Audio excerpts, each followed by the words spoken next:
Assalamualaikum warahmatullahi wabarakatuh. Bismillahirrahmanirrahim. Alhamdulillahi rabbil alamin wal aqibatu lil muttaqin wala udwana illa 'alal zalimin. Asyhadu an la ilaha illallah al-malikul haqqul mubin wa asyhadu anna Muhammadar rasulullah as-sadiqul wa'dil amin. Allahumma salli wa sallim wa barik ala Muhammad wa ala alihi wa sahbihi ajma'in wa man tabi'ahum bi ihsanin ila yaumiddin. Yang sama-sama kita muliakan para penasehat, ketua dan pengurus DKM Masjid Al-Ittihad, para sesepuh di legenda wisata, bapak-bapak, ibu-ibu, ahli ilmu dan ahli ibadah. Semoga Allah Subhanahu wa ta'ala menjadikan hari-hari kita penuh dengan ibadah kepada Allah Subhanahu wa ta'ala, bisa selalu dalam ketaatan kepada Allah Subhanahu wa ta'ala, dan dikabulkan semua hajat dan permohonan kita. Amin ya rabbal alamin. Bapak Ibu yang dimuliakan Allah Subhanahu wa ta'ala, pagi hari ini insya Allah kita akan membahas mengenai mozaik kurban, yaitu serpihan-serpihan yang terdapat di dalam sejarah kemanusiaan tentang bagaimana kurban itu yang sesungguhnya. Kaum muslimin yang dimuliakan Allah Subhanahu wa ta'ala, kita semua mengetahui bahwa tradisi kurban merupakan salah satu tradisi yang dilakukan oleh Nabiullah Ibrahim alaihissalam ketika beliau diperintahkan oleh Allah Subhanahu wa ta'ala untuk menyembelih Ismail. Dalam ayat Al-Quran, Allah Subhanahu wa ta'ala berfirman, "Falamma balagha ma'ahus sa'ya qala ya bunay inni ara fil manami anni azbahuka fangdur madza tara." Ibrahim berkata kepada anaknya, "Wahai anakku, ketika anak ini sudah mencapai usia, kita sebut sekarang usia remaja, aku bermimpi dan di dalam mimpi itu anni adzbahuka, aku akan menyembelihmu. Fangdur madza tara, saya ingin tahu apa pendapatmu, apa pandanganmu." Ismail yang masih remaja ini menjawab sebagaimana tersebut di dalam firman Allah Subhanahu wa ta'ala, Qala ya abatif al ma tu'mar satajiduni insyaallah minas sabirin. Dia mengatakan, lakukan wahai ayahku apa yang diperintahkan oleh Allah Subhanahu wa ta'ala, niscaya engkau akan mendapati dirimu sebagai orang yang sabar.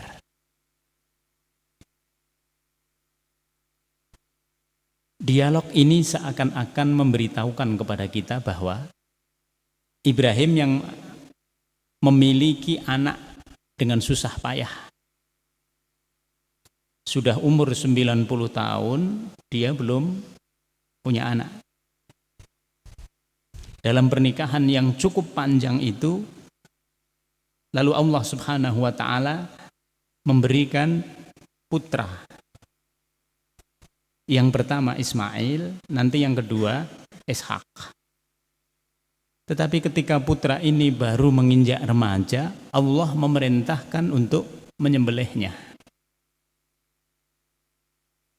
Tentu ini merupakan satu peristiwa yang berat bagi Ibrahim alaihissalam. Oleh sebab itu tadi pada dialog yang dikemukakan oleh Ismail, dia mengatakan, satajiduni insyaallah minas sabirin. Niscaya engkau akan menjadi orang yang sabar. Karena untuk menyembelih anaknya bukan sesuatu yang mudah, apalagi anak ini adalah anak yang paling dicintainya. Nah, kalau kita lihat di dalam sejarah Bapak Ibu sekalian, kurban yang dilakukan oleh Nabiullah Ibrahim ini bukan yang pertama. Kita telah mengenal kurban jauh sebelumnya. Dalam sejarah Ibrahim ini, kalau Bapak Ibu lihat, fihi ikhtilaf, ada perbedaan pandangan para ulama. Ada yang mengatakan dia lahir pada tahun 1996, ada yang mengatakan dia lahir pada tahun kurang lebih 2500 sebelum Masehi. Katakanlah yang mudah kita ambil yang kedua, 2500 sebelum Masehi. Ini peristiwa kurban terjadi. Tetapi di dalam sejarah istilah kurban itu sudah digunakan jauh sebelumnya, yaitu 7000 sebelum Masehi. Terjadi ketika Nabi Adam alaihissalam masih hidup, terjadi kepada anaknya ketika Allah Subhanahu wa ta'ala memerintahkan kepada Qabil dan Habil untuk melakukan kurban. Tetapi kurban pada saat itu bukan menyembelih manusia, bukan dalam bentuk sembelihan. Kurban pada saat itu berasal dari kata qarabah, mendekat kepada Allah Subhanahu wa ta'ala. Sehingga orang yang berkurban aslinya adalah orang yang berupaya untuk mendekat kepada Allah Subhanahu wa ta'ala. Di awal daripada sejarah kehidupan manusia ini, Allah Subhanahu wa ta'ala memerintahkan kepada dua dari anaknya, Nabi Adam alaihissalam, untuk melaksanakan kurban. Sebagaimana tersebut di dalam firman Allah Subhanahu wa ta'ala, "Watslu 'alaihim naba abnai Adama bil haqq iz qarraba qurbanan fatuqubbila min ahadihima wa lam yutaqabbal minal akhar." Dan bacalah kepada alaihim, kepada mereka, naba abnai Adam, cerita tentang dua dari anaknya Nabi Adam alaihissalam, yaitu Qabil dan Habil. Ketika keduanya itu diperintahkan oleh Allah Subhanahu wa ta'ala untuk lebih mendekat kepada Allah. Iz qarraba kurbanan, disebut dengan kurban karena kurban itu masdar daripada qaraba, lalu menjadi kurban. Apa yang dilakukan oleh kedua anak ini? Qabil berkurban dengan apa yang dimilikinya. Qabil adalah seorang petani, tetapi yang dikurbankan itu adalah yang tersisa, yang sudah dia tidak membutuhkannya. Itu yang dijadikan sebagai pendekatan kepada Allah Subhanahu wa ta'ala. Sementara adiknya yang bernama Habil berkurban dengan domba karena dia adalah peternak. Dua orang ini berbeda. Kalau Qabil tadi berkorban dengan sesuatu yang dia sudah tidak butuh, kan kita biasa memberi kepada orang yang dari barang-barang sesuatu yang kita sudah tidak membutuhkan. Saya udah nggak perlu ini, kita kasih ke orang lain. Gampang memberi yang seperti itu. Tetapi memberi dari kepemilikan yang terbaik yang ada pada kita, itu yang sulit. Tetapi ini dilakukan oleh Habil. Habil memilih di antara binatang ternaknya yang terbaik, lalu dia jadikan sebagai sarana untuk mendekat kepada Allah Subhanahu wa ta'ala. Iz qarraba kurbanan, ketika keduanya melaksanakan kurban. Apa yang terjadi? Fatuqubbila min ahadihima walam yutaqabbal minal akhar. Allah menerima kurban yang dilakukan oleh Habil, Allah tidak menerima kurban yang dilakukan oleh Qabil. Apa artinya di sini? Bagi kita semua, memberi itu banyak sekali macamnya. Tetapi memberi yang diterima oleh Allah Subhanahu wa taala, apalagi memberi yang ditujukan kepada Allah Subhanahu wa taala, harusnya memberi yang terbaik yang kita miliki. Alasannya apa? Alasannya tidak lain karena yang diberikan oleh Allah kepada kita selalu yang terbaik. Tidak ada yang terjelek. Selalu yang terbaik yang diberikan oleh Allah Subhanahu wa taala kepada kita. Maka pengembalian kepada Allah Subhanahu wa taala juga harus yang terbaik. Lalu Bapak Ibu sekalian, dalam sejarah antara masa Nabi Adam alaihissalam dengan masa Nabi Ibrahim alaihissalam, kita tidak mendapati peristiwa kurban lagi. Kita juga tidak mendapati istilah kurban lagi. Yang kita dapati justru masa sesudah Nabi Ibrahim alaihissalam. Setelah Ibrahim tadi menyembelih Ismail, lalu dalam sembelihan itu Allah Subhanahu wa taala menggantinya dengan domba. Disebut dalam firman Allah Subhanahu wa taala, wa fadaina bidzibhin adim, dan kami selamatkan Ismail itu dengan sembelihan yang agung.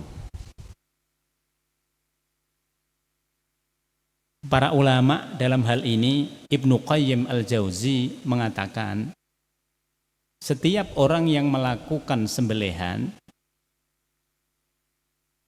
dalam sembelihan itu juga ada makna penyelamatan dari setan. Kalau orang melakukan akikah, maka akikah itu bukan sekedar akikah, tetapi pelaksanaan akikah itu sekaligus menjauhkan anak dari godaan setan. Demikian juga dengan kurban. Maka ketika Nabi Ibrahim alaihissalam, wa fadaina, kami selamatkan Ismail itu, dan dirubah oleh Allah Subhanahu wa taala, bukan Ismail yang tersembelih, tetapi yang tersembelih adalah domba. Apa ini maknanya bagi kita semua? Bagi kita semua memiliki dua makna sebagaimana yang disebutkan oleh para ulama. Yang pertama, sudah terjadi sebelum Nabi Ibrahim alaihissalam, manusia mengorbankan manusia atas alasan Tuhannya.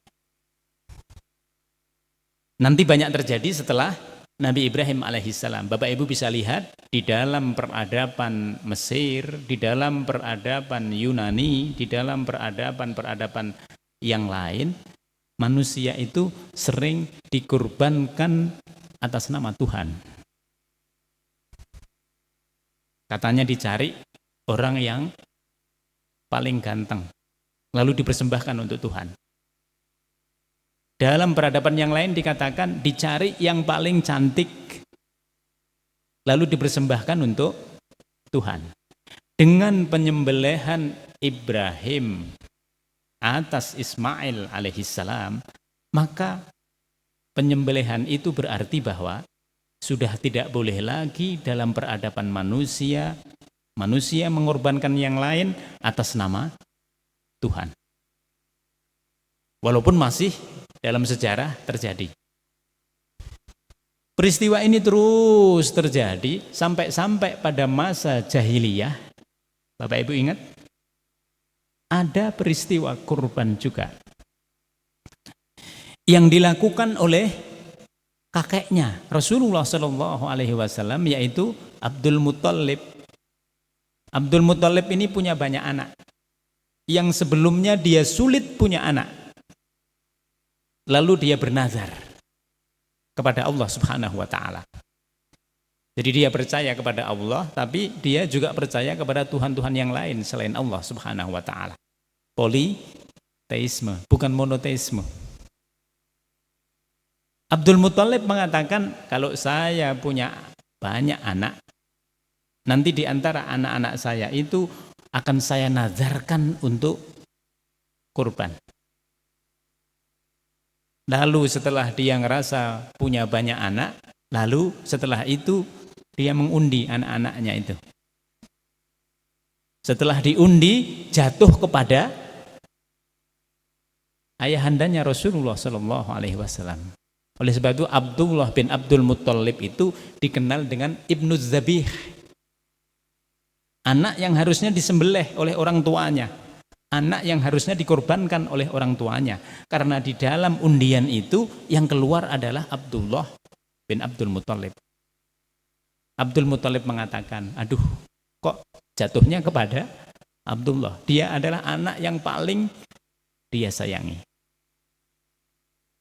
Lalu dia bertanya kepada orang-orang yang ahli agama di tempat itu.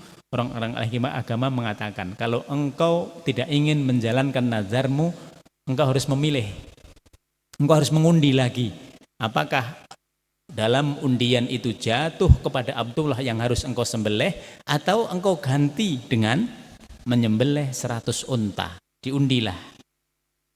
Ternyata setelah diundi, apa yang terjadi? Undian itu jatuh untuk menyembelih 100 ekor unta, bukan menyembelih Abdullah anaknya sendiri. Ini adalah peristiwa kurban sebelum masa Rasulullah Shallallahu Alaihi Wasallam. Nah, setelah Rasulullah Shallallahu Alaihi Wasallam hadir menyampaikan dakwah Islam, kurban baru dilaksanakan oleh Rasul ketika beliau berada di Madinah, bukan di Mekah. 13 tahun beliau berdakwah di Mekah, belum ada perintah kurban. Perintah kurban itu baru terjadi pada tahun kedua Hijriah. Ketika perintah kurban itu datang, Rasul selalu menjalankannya. Sementara Rasul tinggal di Madinah tadi 10 tahun. Berarti berapa tahun Rasul melaksanakan kurban? 9 tahun berturut-turut Rasul itu menyembelih kurban. Salah satunya nanti yang terakhir, kurban ini disebut dengan Al-Hadyu. Karena pada tahun 10 Hijriah, 2 tahun sebelum beliau diwafatkan oleh Allah Subhanahu wa taala, beliau melaksanakan ibadah haji. Beliau itu haji hanya sekali. Dalam haji itu beliau menyembelih domba yang disebut dengan al-hadyu. Jadi kalau orang melaksanakan ibadah haji lalu dia menyembelih korban di sana, namanya al-hadyu. Berbeda dengan kita yang ada di sini. Rasul senantiasa melaksanakan penyembelihan kurban. Ketika ditanya oleh para sahabat bertanya kepada Rasulullah Shallallahu Alaihi Wasallam. Pertanyaannya itu adalah, ma hadzal udhiyah? Apa penyembelihan ini ya Rasul? Beliau menjawab, sunnata abikum Ibrahim alaihissalam. Ini adalah sunnah daripada bapak-bapak kalian, yaitu Nabi Ibrahim alaihissalam. Kalimat ini berarti bahwa kurban yang dilakukan oleh umat Islam adalah mengikuti sunnah Rasulullah Shallallahu Alaihi Wasallam, juga mengikuti sunnah Nabi Ibrahim alaihissalam. Maka siapa yang menjalankan kurban, dia telah menjalankan 2 sunnah. Sunnahnya Rasul, juga sunnahnya Nabi Ibrahim alaihissalam. Yang kedua yang menarik dari ibadah ini, Bapak Ibu sekalian, adalah bahwa tidak ada lagi setelah Rasulullah Shallallahu Alaihi Wasallam menjalankan tradisi kurban yang kemudian diikuti oleh para sahabat, yang kemudian diikuti oleh kita umatnya sampai hari ini.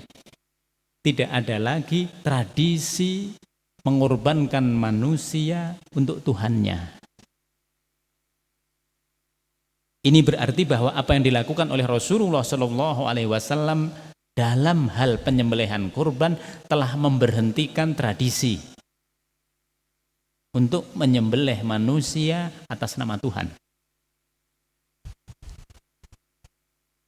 Maka ternyata apa yang dilakukan oleh Rasul cukup efektif untuk memberhentikan tradisi mengorbankan manusia tadi. Yang ketiga, dalam agama Islam, kurban itu disyariatkan dan dilakukan oleh Rasulullah Shallallahu Alaihi Wasallam dengan membaginya menjadi 3. Yang pertama, untuk yang kurban, dia boleh mengambil sebagian daripada daging yang dikurbankan itu. Yang kedua, diperuntukkan untuk fakir dan miskin yang berfungsi sebagai sedekah. Yang ketiga, sepertiganya lagi diperuntukkan bagi orang-orang yang dicintainya. Mungkin ada kolega, mungkin ada atasannya, mungkin ada tetangga yang berfungsi sebagai hadiah. Maka ketika orang melaksanakan kurban, telah terkumpul di dalamnya sedekah dan juga hadiah. Sedekah kepada fakir miskin, hadiah kepada orang-orang lain di luar kita. Kemudian yang keempat, kalau kita ini betul-betul menjadi pengikut Rasulullah Shallallahu Alaihi Wasallam, maka harusnya kita mengikuti sunnah beliau. Sunnah beliau apa? Yaitu menjalankan kurban ini setiap tahun. Mari kita lihat dalam Al-Quran. Dalam Al-Quran, Allah Subhanahu wa Ta'ala ketika memerintahkan kurban, mendahuluinya dengan paparan yang sangat istimewa, yaitu banyaknya kenikmatan yang diberikan oleh Allah kepada kita. Dalam surah Al-Kautsar, Allah menyatakan, Inna a'tainakal kautsar. Sesungguhnya kami telah memberikan kepadamu nikmat yang banyak. Al-Kautsar itu dari kalimat Al-Katsir. Nikmat yang diberikan oleh Allah kepada kita, kepada diri kita masing-masing, sangat banyak, nggak bisa dihitung. Wa in ta'uddu nikmatallahi la tuhsuha. Karena itu sulit kalau ada orang disuruh melakukan laporan LHKPN, harta kekayaan, itu selalu tidak persis seperti yang ada di situ. Aslinya selalu lebih banyak daripada yang dilaporkan. Bahkan kita nggak bisa menghitung nikmat, karena nikmat itu bukan sekedar harta. Semua yang kita rasakan, semua yang kita nikmati itu adalah rezeki. Itu adalah kenikmatan yang banyak. Maka dalam surah Al-Kautsar Allah menyatakan inna a'tainakal kautsar. Sesungguhnya kami telah memberikan kepadamu nikmat yang banyak. Al-Katsir ini menurut para mufassir, nikmat kita yang banyak yang diberikan oleh Allah di dunia itu masih sedikit dibandingkan dengan yang akan diberikan di akhirat. Jadi indah sekali makna Al-Kautsar itu. Walaupun sebagian ulama ada yang mengatakan Al-Kautsar itu telaga yang ada nanti di akhirat. Tetapi makna yang lebih relevan dalam kaitannya dengan kurban adalah bahwa nikmat kita yang ada di akhirat itu akan jauh lebih banyak dibandingkan dengan nikmat yang ada di dunia. Kita nggak bisa menghitung nikmat kita. Nikmat itu ada yang materi, ada yang non materi.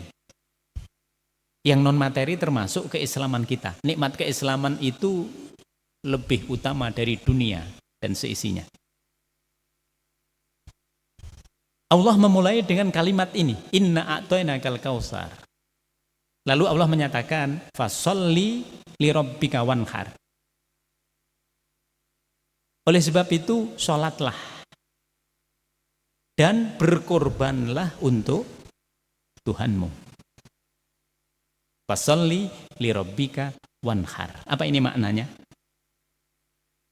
Kalau kita menjalankan sholat itu adalah ibadah jasadiyah, menggunakan jasad kita. Sholat itu udah biasa, sholat itu gampang buat kita. Karena yang kita gunakan hanya jasad dengan rohaniyah kita untuk bisa menjalankan sholat itu. Allah menginginkan kepada kita semua, kita mendekat kepada Allah bukan hanya dengan jasad kita, bukan hanya dengan rohaniyah kita, tetapi Allah menginginkan bagaimana kita bisa mendekat kepadanya itu termasuk dengan harta kita. Harta kita ini banyak sekali, Pak. Dalam 1 tahun bisa ratusan juta, bisa bermiliar-miliar yang kita dapatkan itu dalam 1 tahun. Yang diperintahkan oleh Allah Subhanahu wa Ta'ala cuman nggak ada 1%-nya. Kita sembelih kambing berapa? Paling 3 juta, paling 3,5 juta. Itu sudah bagus. Kalau mau 5 juta lebih bagus lagi. Dibandingkan dengan harta yang kita dapatkan selama 1 tahun, ada nggak 1%-nya itu? Kalau melihat di legenda wisata ini, kelihatannya nggak ada 1%-nya. Maka kalau 1% saja yang diperintahkan oleh Allah Subhanahu wa Ta'ala untuk melaksanakan ibadah kurban, kita tidak melaksanakannya, bagaimana kira-kira?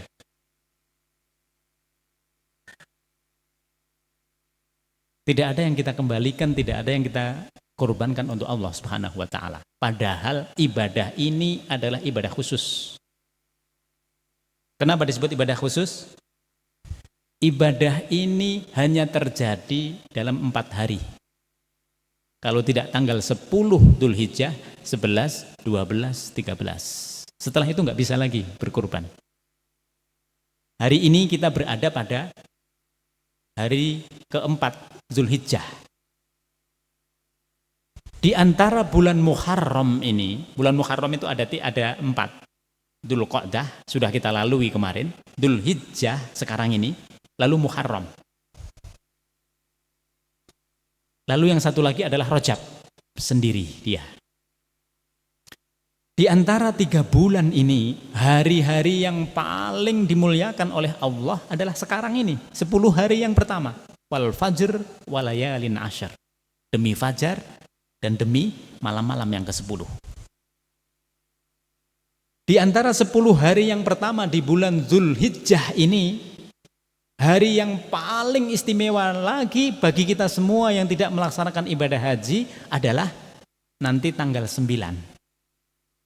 yaitu dengan puasa Arafah. Siapa berpuasa Arafah, maka dia akan diampuni oleh Allah Subhanahu wa Ta'ala dosanya 1 tahun yang telah lalu, 1 tahun yang akan datang.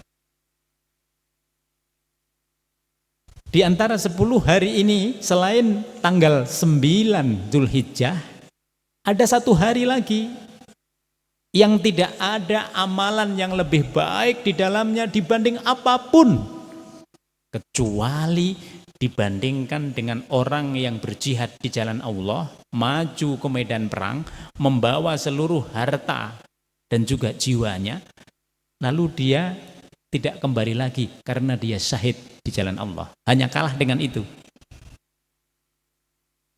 Apa ibadah itu? Ibadah itu adalah menyembelih hewan kurban. Maka hari itu disebut dengan Yaumun Nahar, hari penyembelihan. Kalau saya boleh mengatakan yang lebih tegas lagi, sebenarnya kalau Idul Fitri itu diperuntukkan bagi orang yang berpuasa, Idul Adha ini diperuntukkan bagi orang yang berkurban. Maka kalau kita tidak berkurban, kita rugi. Kita tidak menyisihkan harta kita, kita rugi. Karena itu nggak akan bisa kita ulangi lagi mungkin.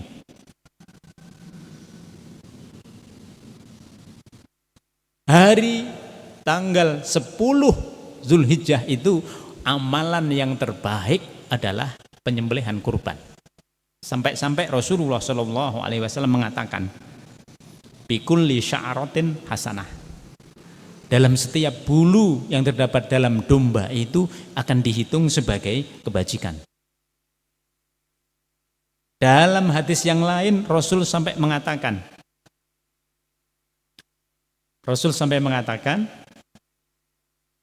bukan hanya di dalam bulunya, tetapi dalam tanduknya, dalam kuku-kukunya, dalam semua yang ada di dalam hewan yang kita kurbankan itu terdapat kebajikan bagi orang yang mengorbankannya.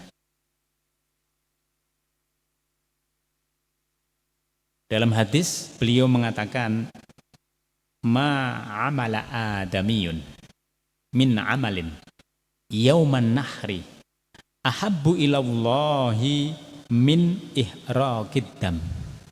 Tidak ada tanggal 10 itu amalan yang lebih mulia di sisi Allah Subhanahu wa taala dibandingkan menyembelih hewan kurban, menyembelih domba.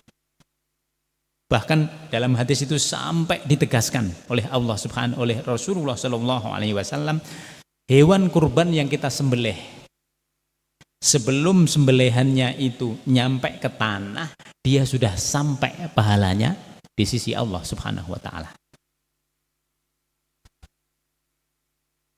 Ini yang keempat. Yang kelima, Bapak Ibu sekalian, hukum daripada menyembelih ini bukan fardu. Ya, bukan fardu. Dia hanya sunnah muakkadah.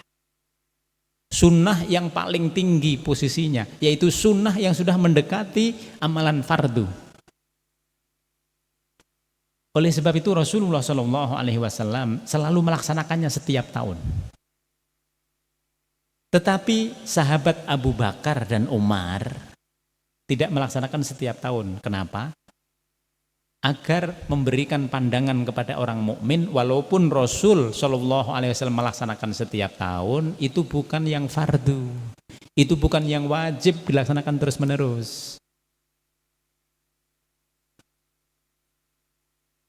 Oleh sebab itu hukumnya adalah sunnah muakkadah.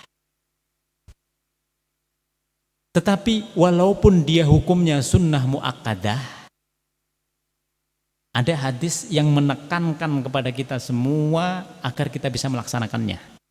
Yang pertama, hadis yang disampaikan oleh Rasulullah SAW, man kana lahu sa'atun, barang siapa punya kelonggaran harta, walam yudah, tetapi dia tidak melaksanakan penyembelihan kurban, fala yakribanna musallana, jangan dia deket-deketin masjid kami.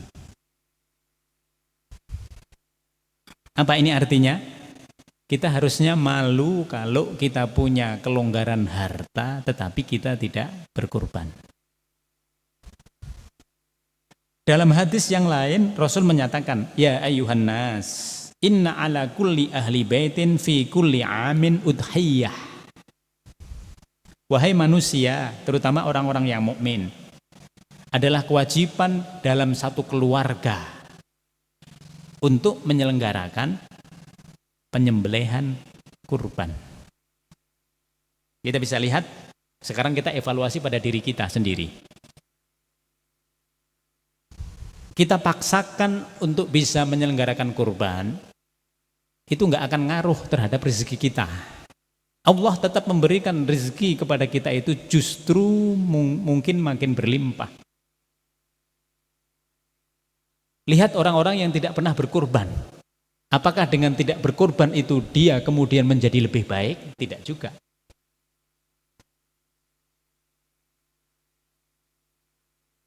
Kita punya amalan Bapak Ibu sekalian, yang amalan itu bertingkat-tingkat. Ada amalan yang gampang kita laksanakan, selama ini kita berada di situ. Ada amalan yang lebih agak sulit kita laksanakan, kita jarang berada di situ. Padahal amalan yang terbaik adalah amalan yang memuaskan kita, karena untuk bisa melaksanakan itu kita memerlukan perjuangan yang sungguh-sungguh. Maka sebenarnya penyembelihan kurban ini bagi mereka yang ada di legenda wisata itu sebenarnya bukan hal yang berat. dibandingkan mereka yang ada di perumahan-perumahan yang lain yang tingkatannya jauh lebih rendah daripada tempat ini. Berkorbanlah dan lihat, bukan malah berkurang dengan kita berkorban, tapi dengan berkorban itu kita akan ngerasa rezeki kita bertambah. Kita akan ngerasa kelonggaran hati kita itu menjadi lebih. Kita akan ngerasa banyak sekali kesulitan-kesulitan yang selama ini menghadang kita dimudahkan oleh Allah Subhanahu wa taala. Yang terakhir, berkorbanlah, karena korban itu adalah fida. Tadi disebut wa fadaina bidibhin adim. Korban itu adalah fida. Fida itu apa? Penyelamatan yang kita lakukan sendiri untuk memusuhi setan. Setan ini selalu ngajak kita kepada keburukan. Setan ini selalu nakut-nakutin kita bahwa kalau kita berkorban kita menjadi fakir, kita menjadi berkurang, anak-anak menjadi terkurangi hartanya. Padahal dalam Al-Quran Allah menyatakan asyaitonu ya'idukumul faqra wa ya'murukum bil fahsya. Setan itu nakut-nakutin kita dengan kefakiran, dengan ketidakcukupan. Nanti kalau kita korban, bagian dari anak-anak menjadi berkurang. Padahal wallahu ya'idukum maghfiratan minhu wa fadla. Kalau kita bisa berkorban, justru dengan kita berkorban itu Allah mengampuni kita. Justru dengan berkorban itu Allah akan mengganti dengan karunia yang lain. Bahkan dengan korban itu akan memudahkan semua niatan-niatan baik kita dalam rangka untuk lebih mendekat kepada Allah Subhanahu wa taala. Demikian Bapak Ibu sekalian, mungkin ada pertanyaan dan lain sebagainya, kami persilahkan. Alhamdulillah, Ustaz. Kepada para jemaah yang bertanya silakan.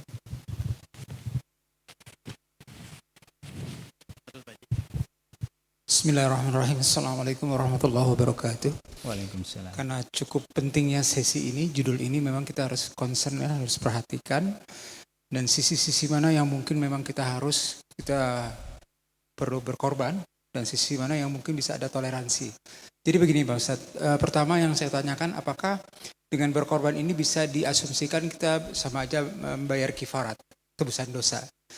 Lalu yang kedua, untuk kategori orang-orang yang mungkin serba terbatas, katakanlah keluarga besar ada 7 orang dengan anaknya 5 ya. Itu bisa juga, apakah bisa atau boleh atau sah kalau dia berkorban hanya 1 ekor untuk bersama keluarga. Yang ketiga, apakah untuk timing atau waktunya itu, kalau dia baru dapat rezekinya itu di hari tasyrik yang ketiga. Hari tasyrik tadi ketiga hari Pak Ustadz ya. Ini yang ketiga, dia baru dapat rezeki, baru dia keluarkan atau dia sembelih kurban. Ini bagaimana Pak? Terima kasih. Assalamualaikum warahmatullahi wabarakatuh. Baik, yang pertama, apakah korban itu menjadi penghapus dosa kita? Iya. Di dalam semua amalan ibadah kita, itu selalu ada 2 hal. Yang pertama, peningkatan derajat kita. Jadi tidak terasa oleh kita, Bapak Ibu sekalian, sebenarnya sholat kita ini terus meningkatkan derajat kita.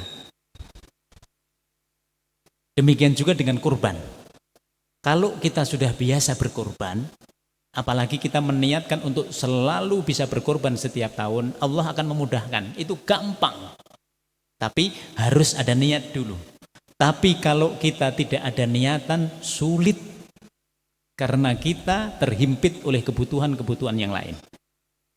Jadi di dalam semua ibadah, termasuk ibadah kurban, selalu ada 2. Yang pertama, penghapusan terhadap dosa-dosa kita.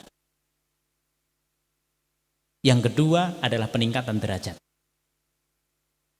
Kemudian pertanyaan yang kedua, apakah dalam satu keluarga, ketika kita memiliki banyak keluarga, itu cukup dengan 1 ekor kambing? Kalau kita lihat pada tradisi yang dilakukan oleh Rasulullah, cukup. Asal satu keluarga itu berada dalam satu atap rumah. Berada di situ semuanya. Maka kepala keluarga itu boleh melaksanakan kurban dengan diniatkan dirinya dan keluarga. Dalam hadis Rasulullah Shallallahu Alaihi Wasallam ketika beliau berkurban, beliau itu berkurban amlahaini akronaini. Beliau itu berkurban dengan 2 domba. Jadi Rasul kalau berkurban itu kebanyakannya itu selalu dengan 2 domba. Yang pertama diniatkan oleh Rasulullah Shallallahu Alaihi Wasallam untuk dirinya dan keluarganya. Hadza li Muhammad wa li ali Muhammad, untuk beliau dan keluarganya. Yang kedua, kambing yang kedua diperuntukkan bagi umatnya beliau. Wa hadza li ummati Muhammadin sallallahu alaihi wasallam. Kita hanya boleh menggunakan yang pertama. Kita nggak boleh menggunakan ini untuk kaum muslimin, bukan. Nah, bukan tanggung jawab kita di situ. Tetapi kita boleh meniatkan itu untuk disebut salah satunya dulu. Ini syarat. Ini yang pentingnya di situ. Bukan berarti bahwa korban itu rame-rame dengan seluruh anggota keluarga itu niatnya adalah semua anggota keluarga disebut. Tidak. Tapi disebut salah satunya dulu.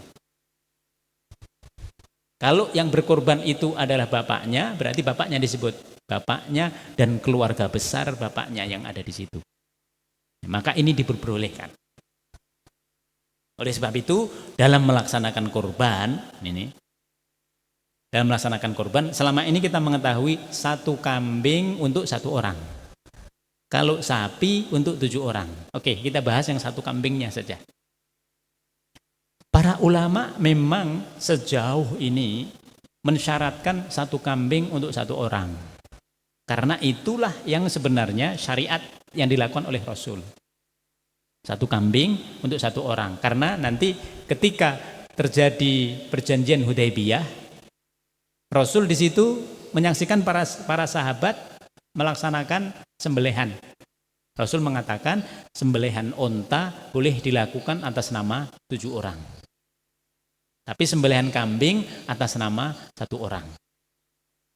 Nah, kenapa yang tadi 1 orang kemudian bersama keluarganya boleh? Nah, para ulama mengatakan keluarganya ini disebut al-istiraq. Al-istiraq, mereka bersekutu untuk mendapatkan pahala. Berapa mereka mendapatkan pahala itu urusannya Allah. Tetapi yang pertama kali harus disebut adalah yang pertama tadi. Hadza li Muhammad wa li ali Muhammad. Ini untuk bapak anu dan kemudian keluarganya. Bagaimana yang terbagus kurban?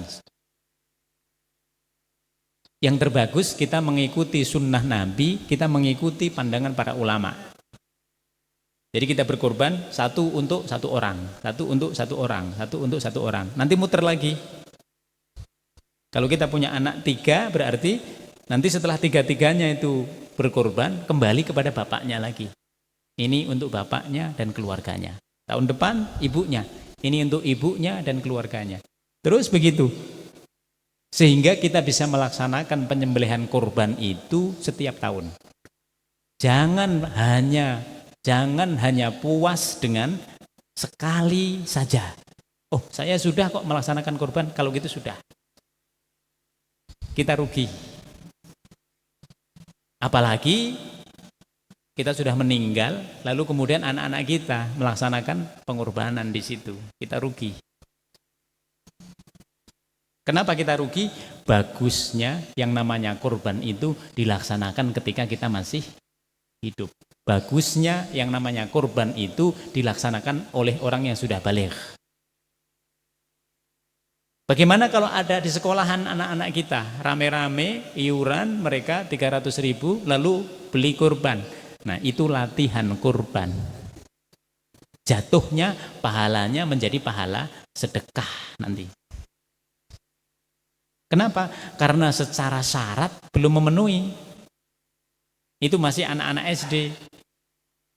Sementara syarat daripada kurban itu adalah dia harus baligh. Penyelenggaranya itu harus mampu. Dalam arti tidak mengganggu urusan rumah tangga kita. Ya, di situ.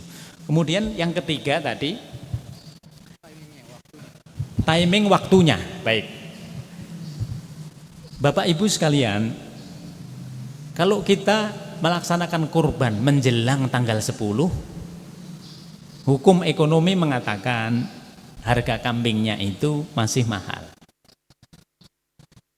Orang yang cerdas, dia akan berkurban pada hari tasyrik.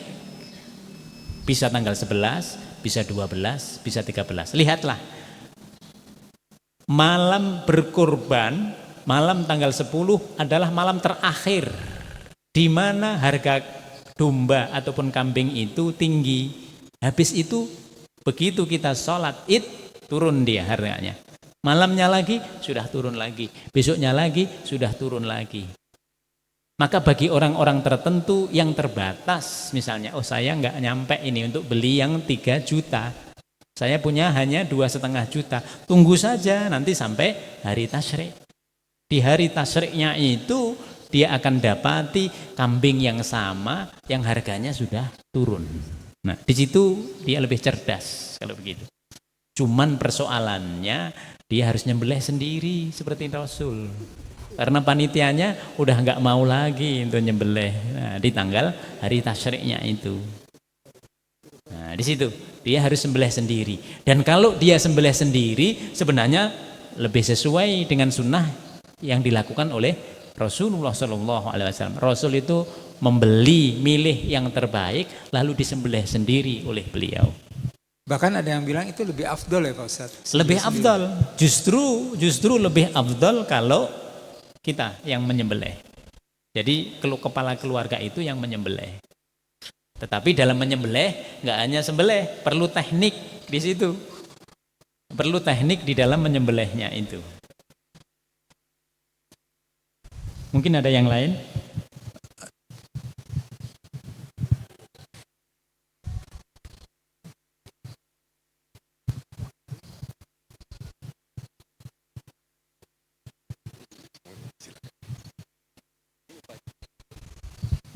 Bismillahirrahmanirrahim. Assalamualaikum warahmatullahi wabarakatuh. Waalaikumsalam. Mohon maaf singkat saja, untuk korban ini apakah bisa diniatkan untuk orang tua yang sudah tiada gitu? Terima kasih. Baik, dalam madhab Syafi'i, Bapak Ibu sekalian, kebanyakan kita bermadhab Syafi'i. Dalam madhab Syafi'i, syarat daripada kurban itu orangnya harus hidup. Dia harus balik, dia harus mampu. Tapi ternyata dalam madhab Maliki, dalam madhab Hanafi, dan sebagian kecil daripada madhab Syafi'i, itu membolehkan kita berkorban untuk orang tua ataupun siapa saja yang sudah meninggal. Alasannya apa? Alasannya di dalam pelaksanaan kurban yang diniatkan kepada orang yang sudah meninggal tadi. Kalau orang yang meninggal itu sebelumnya menyampaikan, nggak ada masalah. Ini nggak menyampaikan apa-apa, tapi sudah meninggal, lalu kita sebagai anaknya pengen kurban ini lalu diperuntukkan bagi yang sudah meninggal. Apakah boleh? Mayoritas madhab selain Syafi'i dan selain Hambali, mayoritas madhab itu membolehkan. Sehingga niat yang kita laksanakan adalah kurban, tetapi pahala yang sampai kepada orang tua kita akan berubah. Kalau berdasarkan fikihnya, berubah menjadi sedekah. Apakah kita rugi? Tidak. Karena toh pahalanya akan tetap sampai kepada orang tua kita. Sama dengan anak-anak tadi. Ini ada pertanyaan dari yang mengajar di salah satu sekolah. Bagaimana ini anak ini semuanya iuran 300.000. Lalu kemudian sesuai dengan hukum penyembelihan harus disebut satu orang, lalu yang lain ngikut. Kira-kira anak-anak mau nggak satu orang disebut? Nggak mau, dia tidak fair. Maka bagaimana itu bisa dilaksanakan? Tetap laksanakan sebagai penyembelihan kurban, nggak usah mempersoalkan fikihnya. Gitu, nggak usah mempersoalkan fikihnya. Kenapa? Yang penting diniatkan untuk berkurban, pahala sudah akan sampai kepada orang-orang yang berkurban di situ. Tetapi kalau secara fikih, secara hukum kita, pahalanya bukan pahala kurban, tapi pahalanya adalah pahala sedekah. Apakah kita rugi? Enggak ada ruginya, karena di dalam berbuat baik itu enggak ada ruginya. Oleh sebab itu termasuk sebagian dari mazhab Syafi'i tadi membolehkan kita melaksanakan kurban diniatkan kepada yang sudah meninggal. Silakan Bapak. Baik. Bismillah. Assalamualaikum warahmatullahi wabarakatuh.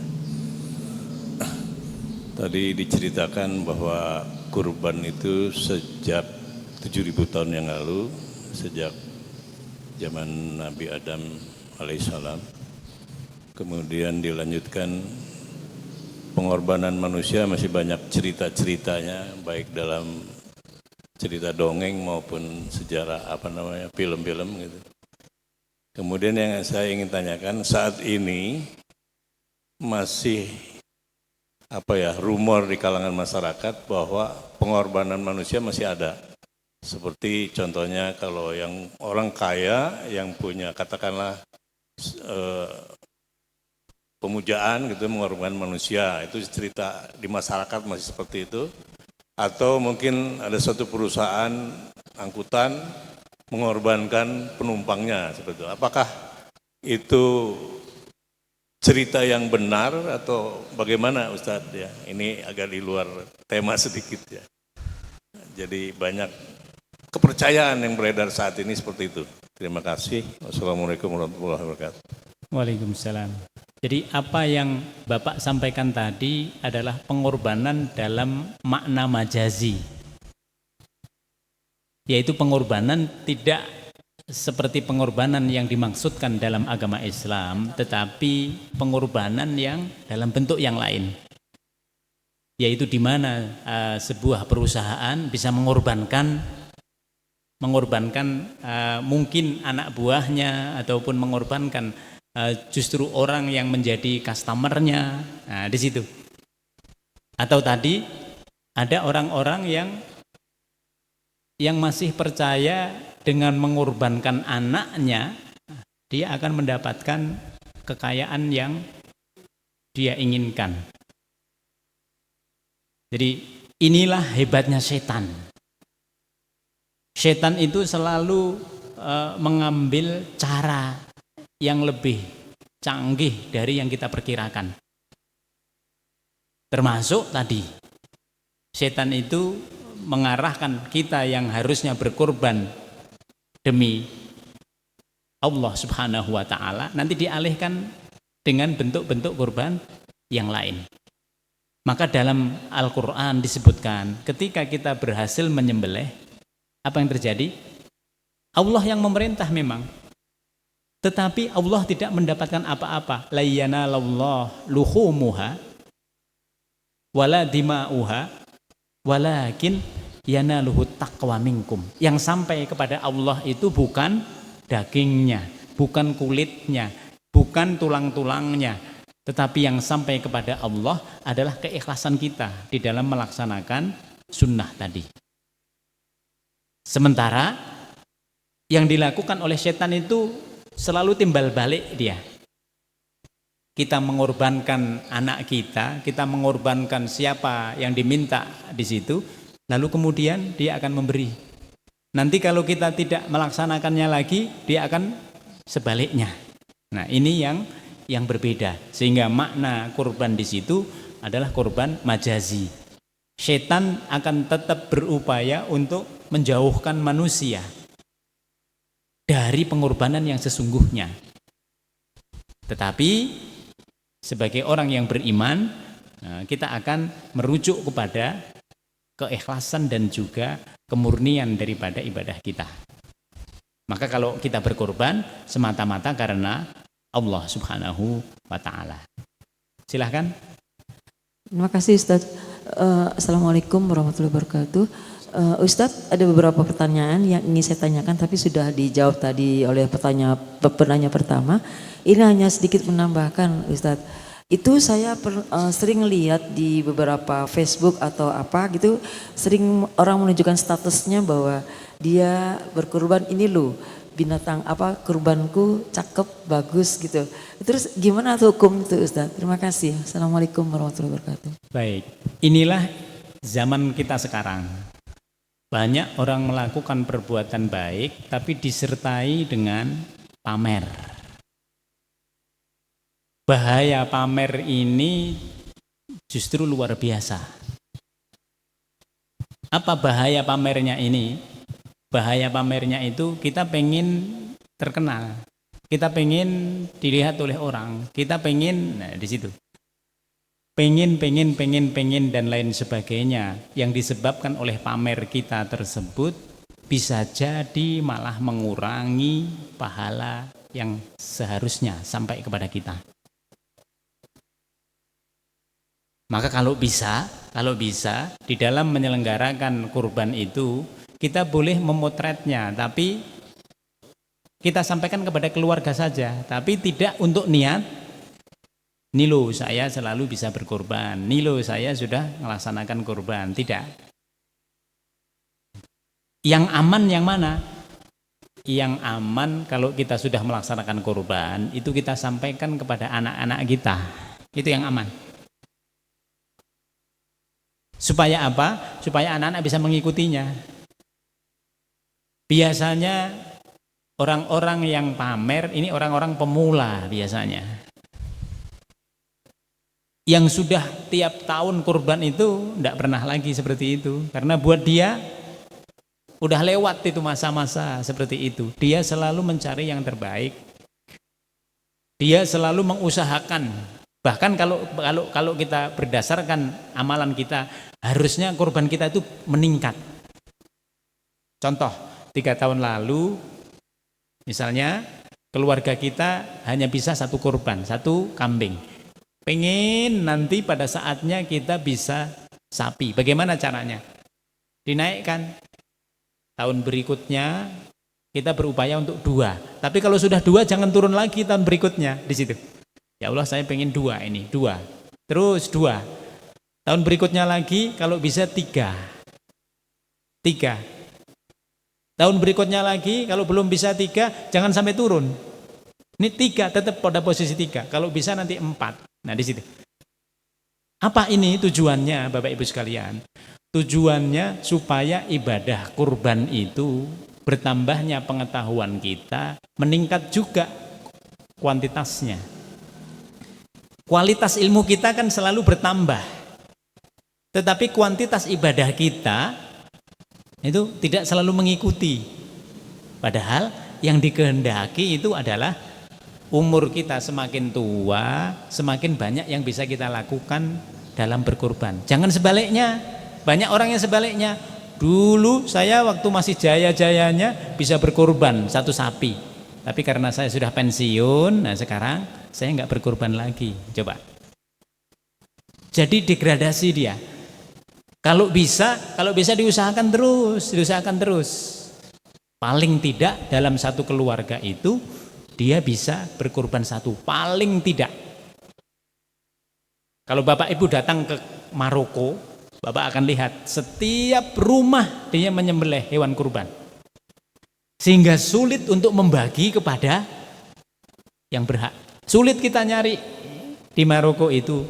Pokoknya di negara-negara yang bermadzhab Maliki, termasuk di Abu Dhabi. Negara-negara yang bermadzhab Maliki itu dalam 1 keluarga hampir bisa dipastikan selalu mereka menyelenggarakan kurban. Karena kurban bagi mereka itu tadi tingkatannya sudah tingkatan yang sangat tinggi, bukan seperti dalam mazhab kita, dalam mazhab Syafi'i. Oleh sebab itu kita harus merujuk ke sana.